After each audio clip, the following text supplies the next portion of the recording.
So in a previous video, I talked about the style that my band and I invented, our band, invented before back in the 90s, cowboy jazz is what I call it now.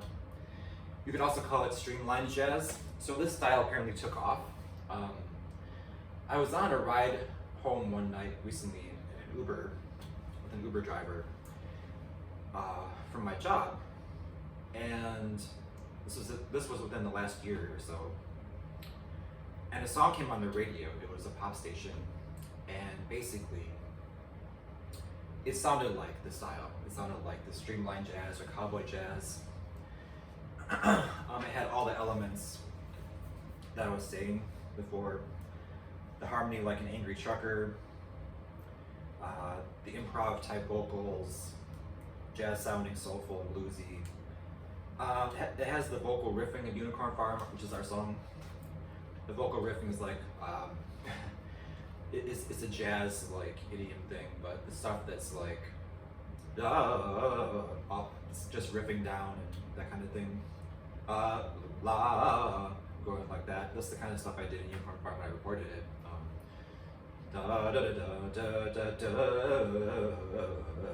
That kind of stuff is vocal riffing.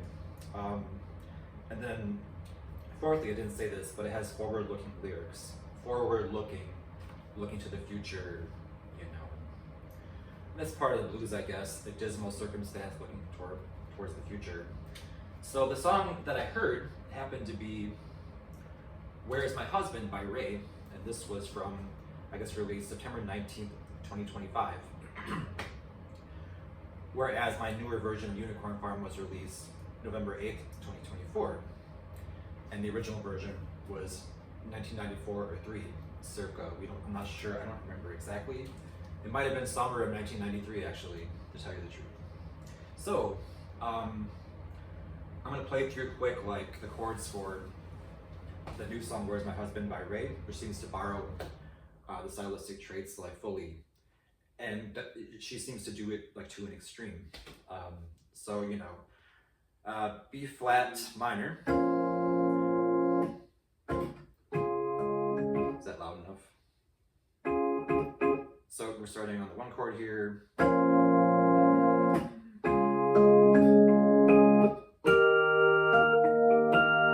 And the melody, it starts with the chorus. So, baby, baby, where the hell is my husband? What is taking him so long to find me? Oh, baby, where the hell is my lover? Getting down with another. Tell him if you see him, baby. If you see him, baby, he should. So, you know, a guy singing a woman's song, Where's My Husband, doesn't make me homosexual. I'm just singing her verbatim lyrics. So in my case, if I sang that publicly, I would just say, where's my lover, you know. But at any rate, so then in the verse, but let me step back a little bit. So it borrows the angry trucker chord thing that we were doing, because Unicorn Farm, you know.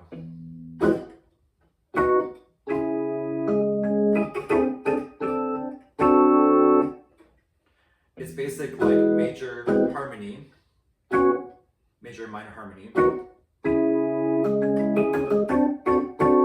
There's your one jazz chord sticking out right there.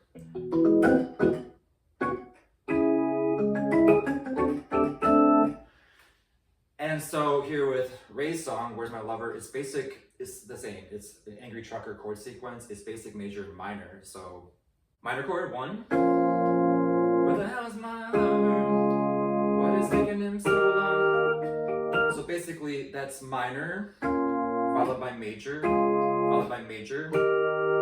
and they're like following in the cowboy jazz tendency. It's like one jazzy chord mixed in, because that's like a mode mixture. Typically, you know, in this key, B flat minor, you'd want to have flat 6. So the flat 6 would produce E flat minor, not major. Major implies a Dorian based upon like B flat. So that would be B flat Dorian.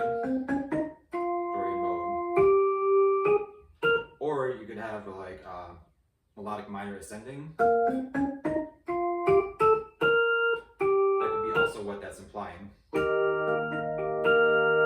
So yeah, one jazz like mode mixture, Dorian or melodic minor thing sticking out there. Then 5 chord. Whoa.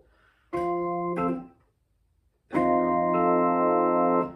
Okay, so she has that going on in the harmony, and then like the vocal riffing and stuff is too extreme. So she's, you know, once the verse starts, then you can really understand like it's a highly improvisatory like song. Why is this beautiful man with me to get old? It was the outer test of my patience. And I feared him taking his time. I can't really do it perfectly because I didn't practice it, but it's very wordy and there's a lot of vocal riffing and like improvisatory sounding stuff going on there. It simplifies the harmony at that point. So, you know, I've been like posting we invented a style that it gained prevalence or became more commonplace. I suppose it's like if a man invents a coin and leaves the coin like, or you create a coin, leave it sitting out there, everyone copies your coin, everyone else copies it, and then you end up with the older coin. So you seem like you have the coin that's not as good when it's the older, more antique coin, you see. So that's what that's like. And to create a style that becomes commonplace is really like, it adds a level of stress because what is a person supposed to really do or say? Like, I don't know, actually. I kind of compared it to the cool jazz of the 50s and 60s. It became, you know, that sounds, not cool jazz. What's it called? Mood music, that's similar. Mood music sounds like a dumb thing to say now, like as if that's anything new. But at the time, mood music was considered a new like thing that came about from certain people, from jazz artists. So it's like mood music. It has particular like people that invented it. I have a whole vinyl record that's supposed to be like one of the first mood music records. Anyway, I must sound ridiculous to people that don't know that. Actually, I'll be sitting there in comments defending what I'm saying probably about mood music, whatever. Seriously. Okay, so I looked for other people. This is apart from like Ray's song. I looked for other possible artists that could have originated a style like that sounds like what we were doing. And I can't find many. I find people that come close, you know. I think like Daryl Hall and John Oates are obvious, but here's the difference with Hall and Oates versus us is that they agreed upon what their style was supposed to be, so they had a unified theory or unified approach to where the harmony and you know, melody fit together in a unified thing together, or a unified aesthetic. Whereas with Danny and I, who wrote Unicorn Farm, we were obviously at odds in our approach. You can hear like how the melody and chords are at odds because you have the angry trucker element with the soulful guy element. And it's not a unified thing. It's one person going one direction, the other person going the other direction. So it's that tension in the sound that's making it what it is. It's not that there's a unified thing. The unified thing is that there's two different elements. So Hall & Oates, no. Doobie Brothers comes close, but see, the problem is like the early style is so down home and the later style is so city slicker that if you want to say like what cowboy jazz is like, it's unifying early Doobie Brothers with late Doobie Brothers, and that's what I'm saying. I'm not saying that they did that they did actually. So, you know, the Minute by Minute album, for example, Michael McDonald, is close, but the thing is like the harmonies are too complex for what I'm saying. If I'm saying basic, major, and minor, you know, Unicorn Farm, those are all major and minor, then one dominant seven, one jazz, where he's doing like ninth chords and stuff in that. So constantly, it's very, very complex harmonically. So no to them. The thing that cuts really close, but they're exactly at the same time as us, was Blues Traveler. Blues Traveler comes close to doing almost the same style as us, but you gotta figure like, you know, there has to be more than one person that originates a thing. All the burden can't fall upon one or two people. There has to be others that actually did it too. for there to be like a pool of people doing a style. So you know, Blues Traveler Hook has it kind of, somewhat. I mean, it has mostly. So hook goes, doesn't matter what I say. Whoa, sorry. Okay, I didn't practice as much. So you have basically like major, minor, minor 7, then there's a little bit of jazz.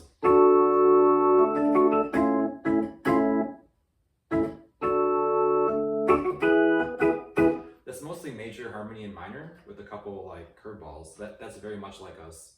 And the first 3 chords are the actual same like progression Roman numerals 1, 5, 6. If I can do it. Just right here is where it goes different. And they say that that's based on like a Pachelbel canon bass. Probably actually. Doesn't matter what I say, as long as I sing with inflection. Makes you feel like I'm conveying inner truth of as reflection. It's more of a pinned down like melody than something you can improvise like a lot on. It said nothing so fun. Okay. Enough of the mistakes. You get what I'm saying. That comes really close. I'm not sure it has the riffing. You know, the melody is more pinned down. The melody is more just a very certain thing. But it's really like us. It's really a lot like what we were doing. So I'll grant them that. But yeah, so that's my claim that the style that we invented like took off recently. And it was after what I did to like promote it. I did like several TikToks where I kept playing it for people and doing it differently so they could hear that I don't play it the same way, sing it the same way twice. I wasn't singing it the same way twice. I did get some accolades.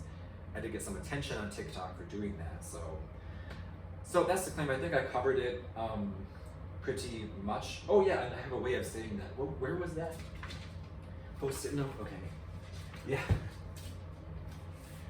Yeah, the two elements contrasting with each other in it is like clunky over McGraffin versus like Jeremiah bar tongue, like someone lamenting at the bar. or loving Layla. You get what I mean.